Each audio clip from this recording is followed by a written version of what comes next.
সমাবেশে দলে দলে যোগ দিন। হেতু মজুদের 200 দিনের কাজ অবিলম্বে চালু করতে হবে।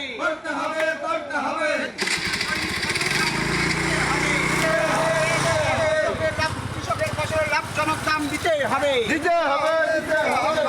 কীটনাশকের দাম অবিলম্বে কমাতে হবে।